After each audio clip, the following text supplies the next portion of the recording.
Good afternoon to all, and I'm very happy to be a part of this conclave with BSSS. And so I had plans to come down to Bhopal and join you physically, but due to some compelling situations, I was not able to travel.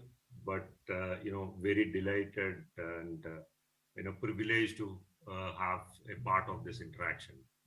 I thank Reverend Father Johnny and all the management of BSS Institute to have given me this privilege for interacting on behalf of pharma industry.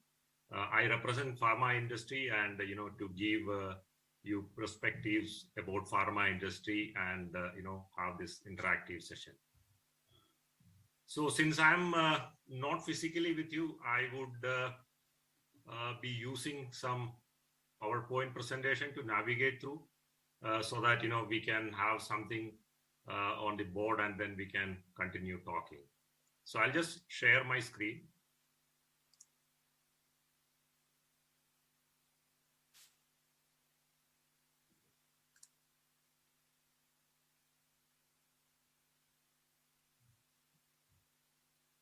Are you able to see the screen?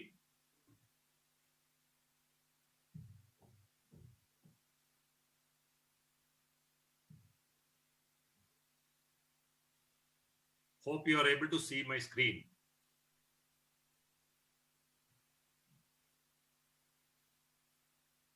Oh, okay. Thank you. Thank you for that. So, as I was talking, my perspective would be focusing mostly around pharma industry. So I will just guide you there.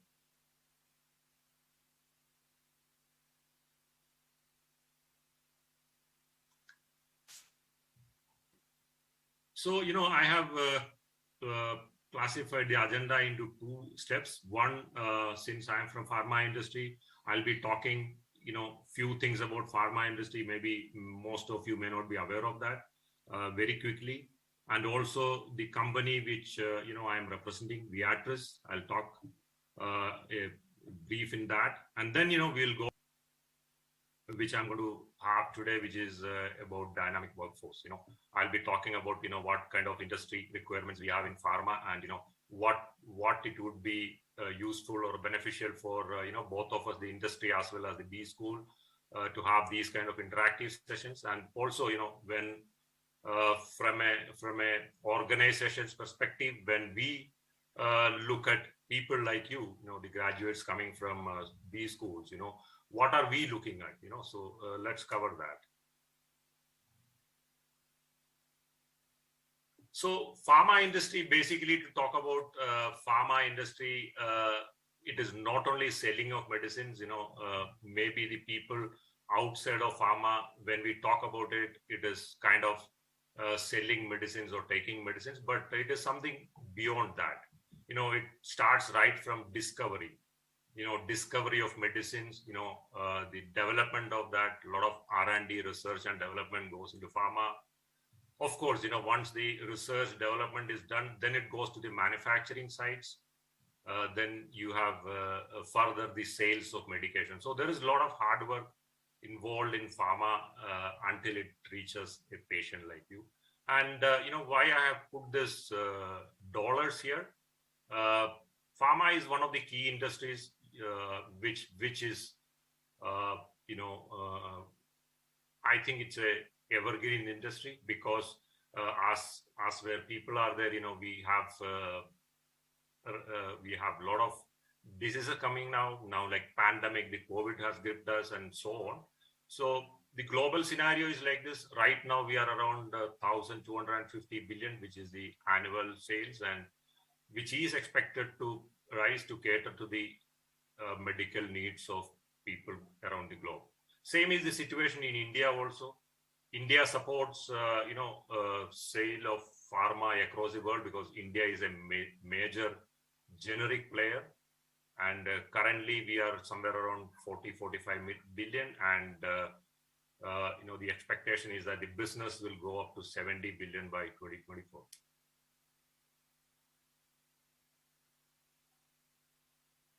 Having said that, let me talk something about the organization which I'm representing. The company was originally Mylan, but recently, a year back, it was integrated with Upjohn, which is another company from Pfizer Group. And, the company is headquarters at Pittsburgh. And we make kind of all medicines. And, current turnover is around 18 billion US dollars.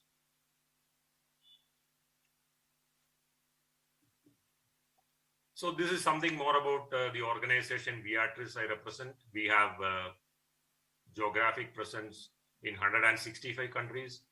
We have almost 60,000 plus customers. When we say customers, these are, mostly the institutions, hospitals. It is not the number of the patients. We have field force, we have marketing professionals, and the company is selling around or providing around 80 billion doses a year. We have around 50 manufacturing facilities across the globe. And we have around 1,400 approved molecules. We have 12 R&D centers and distribution centers and so on. There's a brief about the company.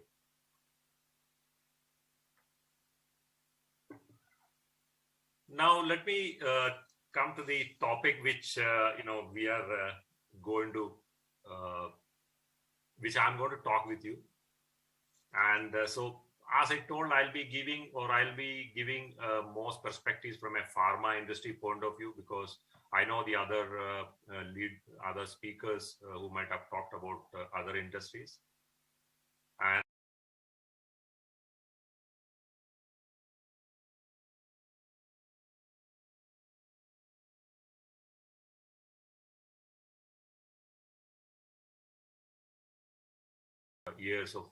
around 29 years of experience in pharma industry, mostly in manufacturing operations and projects. So maybe I'll try to touch upon some of the things which will be beneficial for you.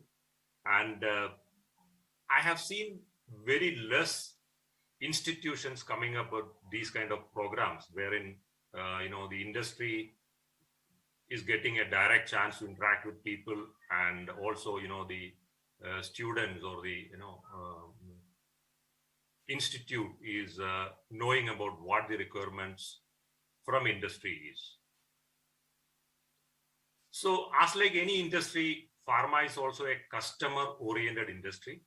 In our case, customers become little more important because we deal with medicines, so any kind of customer care or customer proactive thing is less for us, because any medicines, if it go in the other way, it's very harmful, unlike it's a food product or a garment or anything. So customer focus is the key. So the people like you walk into the industry,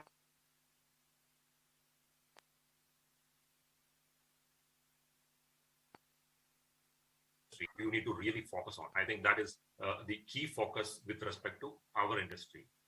But business will not run only with customer focus. We need to have revenues also coming in to be sustainable for continuity of the business and so on. So the right thing is, how do you balance business with customer satisfaction and other service needs? Some of the key influencing factors when I look from our industry perspective, when we talk about talent acquisition, is our industry is constantly changing. It's not only applicable for pharma industry, but it is for other industry also. You can see how the industry, how the globe changed during the pandemic situation. So there are change in customer needs, there are change in the we operate. So, adaptability and flexibility are a couple of things where, we need to really focus, and which will help us to go to the next stage. So the second point to talk about is, the technological advancement which is happening. I remember when I got my iPhone many years back, So the software updates used to happen maybe once in 3 months or once in 6 months. But now if you look at every alternate day or every alternate week, we have a prompting message from the iPhone or Apple to have continuous upgradation of the software. So this is applicable everywhere. Also, our industry, most of the industries, but it is largely impacted by the socio-economic and political scenarios also which happen in the world. There is a lot of focus on innovation because nowadays with new products or innovative products, nobody can sustain in the business.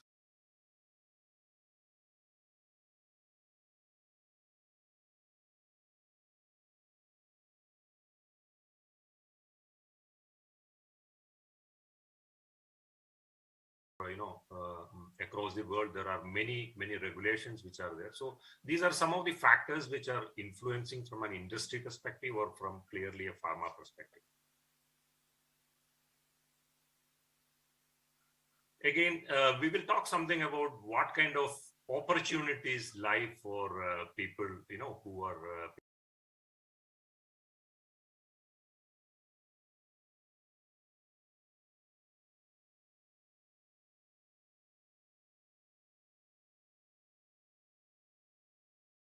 offices. We have people across manufacturing plants. We have the commercial team which is there on the field.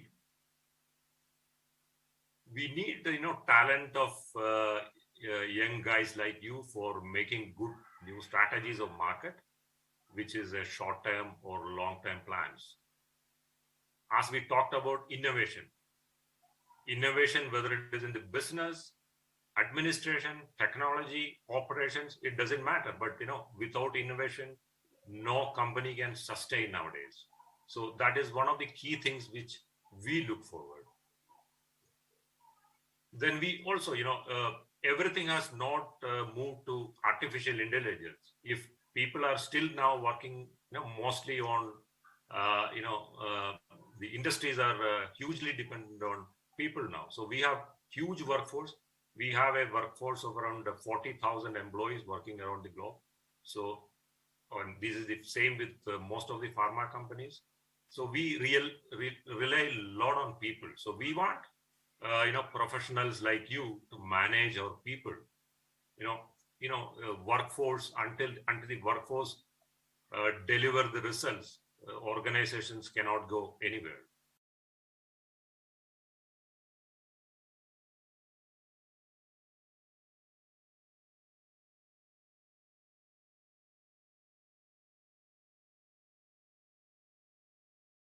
Any sustainable business, we need to have people who are really working, analyzing, the business and bring in changes whenever is required. And it's a continuous process. It's a continuous improvement process.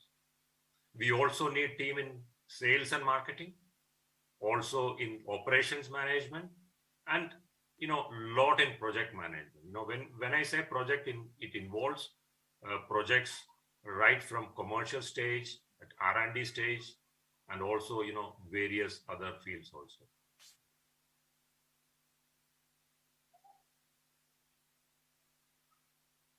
Now I would like to touch upon some key focus areas. Like we interact with people, we come across a lot of young budding talents directly from the industry. Sometimes we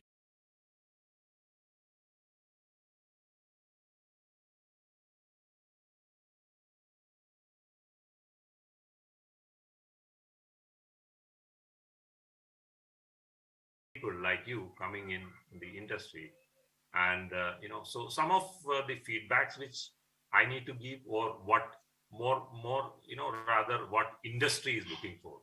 And I'm sure it's not only in pharma industry, it can be applicable, or it will be, or it is applicable for other industries too.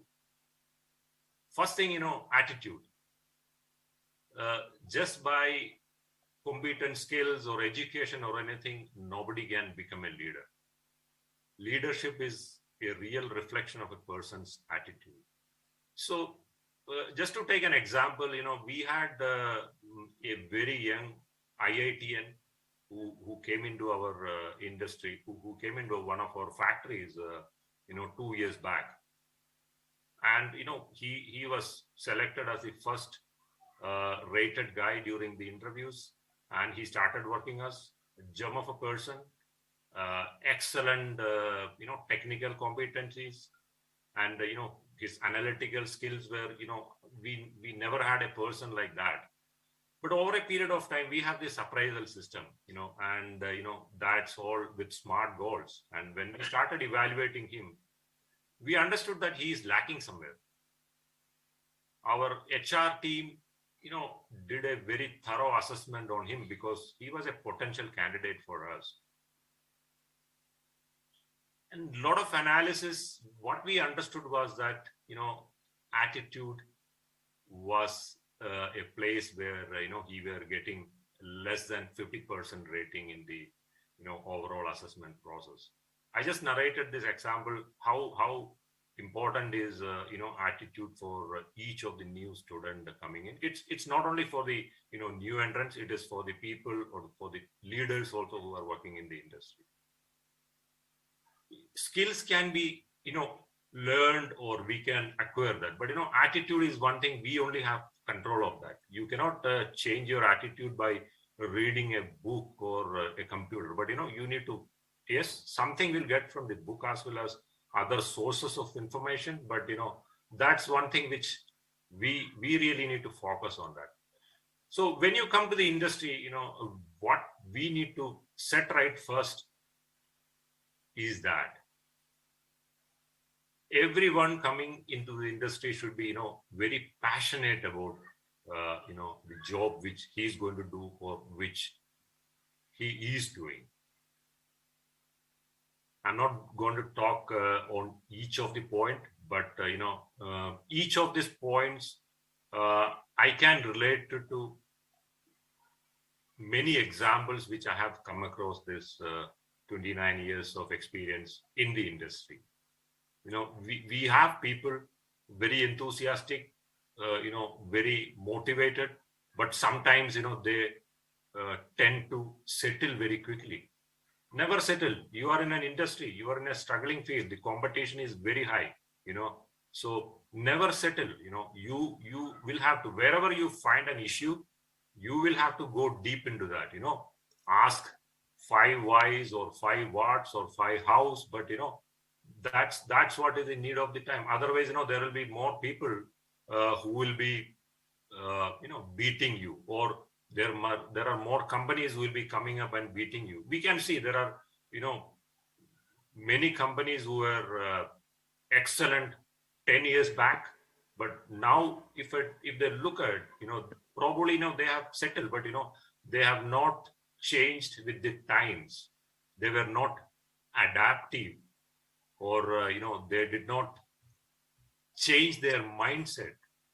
They were not flexible enough to move with time. We can see, you guys know better than me because you run through a lot of information in internet and Google and everywhere, so we can see many of the cases. So when it happens to an organization, where it comes from the people in the organization.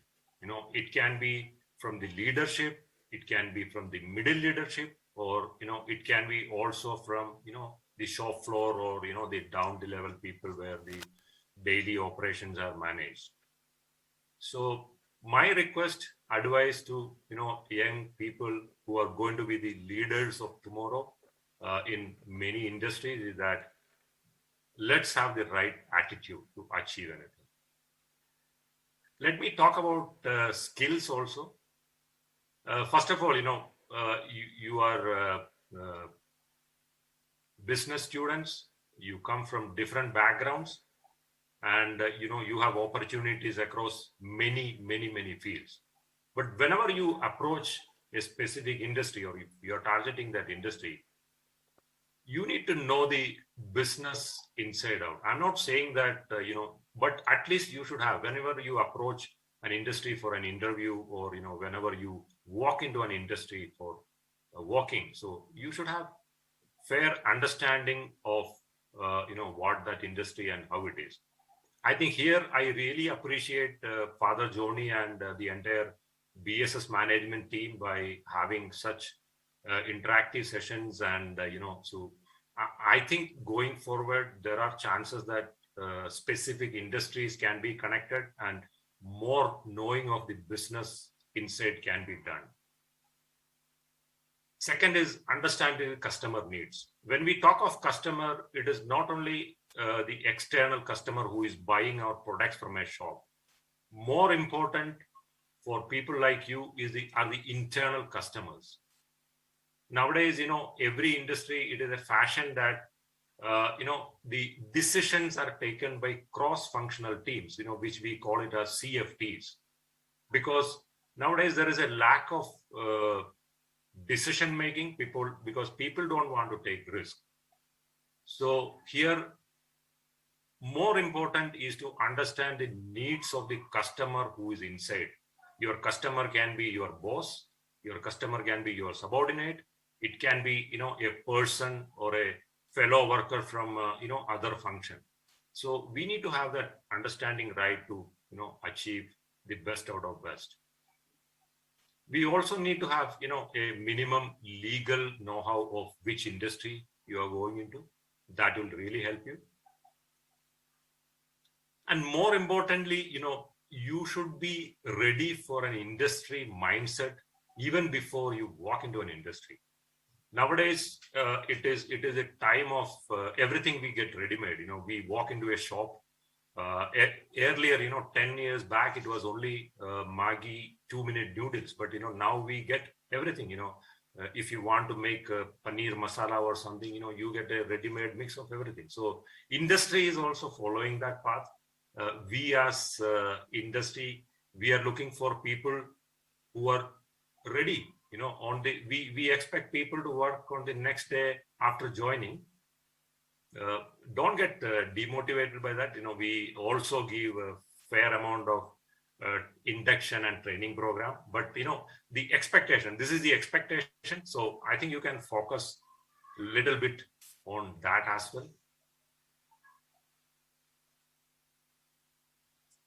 And let us go something beyond that also, right?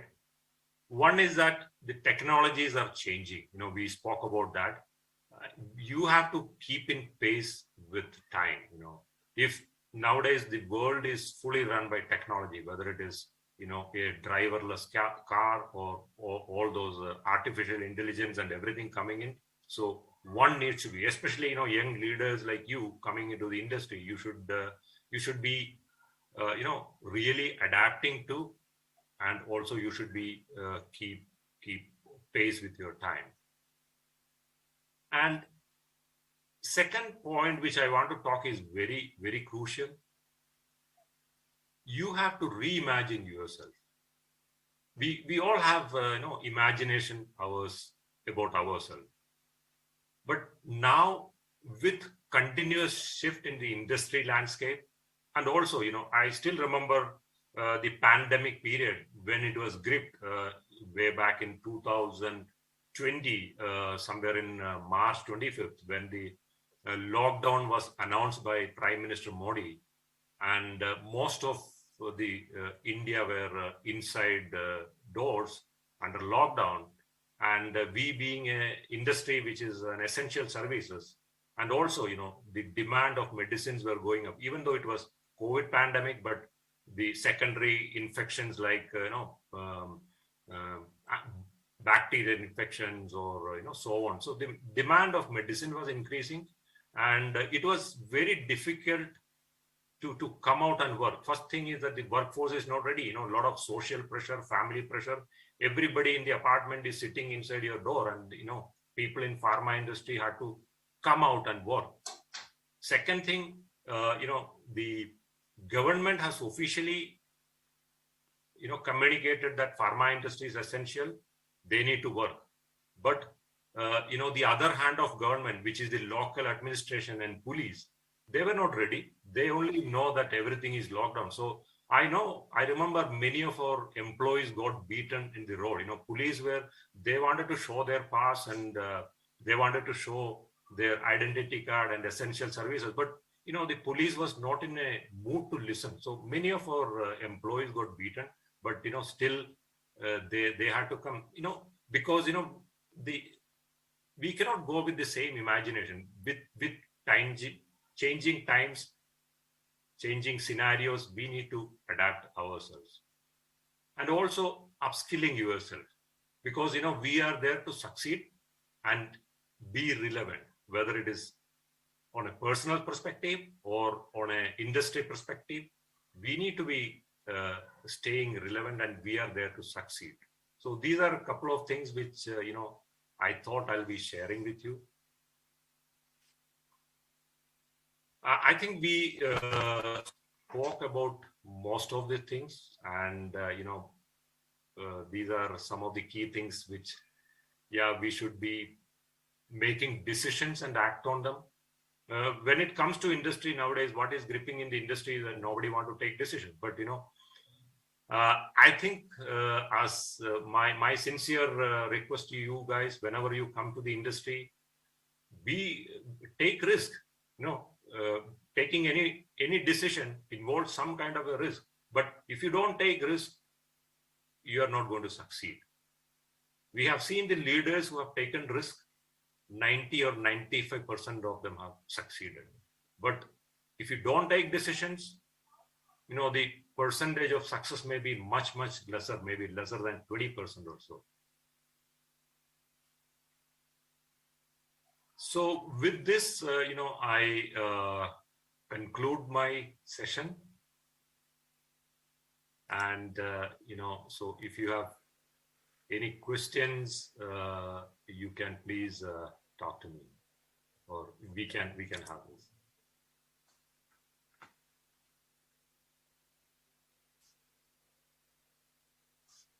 Any questions? I don't know how whether people can directly talk, or what is the logistic or resource arrangement which have been done. Any questions, audience?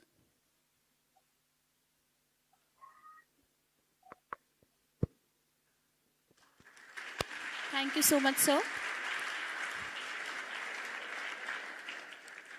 Okay, I once again would like to thank the BSS management for making me an invitee to this, and I really feel privileged to be a part of this team, and maybe whenever I get a chance, I'll definitely be visiting your institution, and we can have personal interactions as well. Thank you very much. Thank you.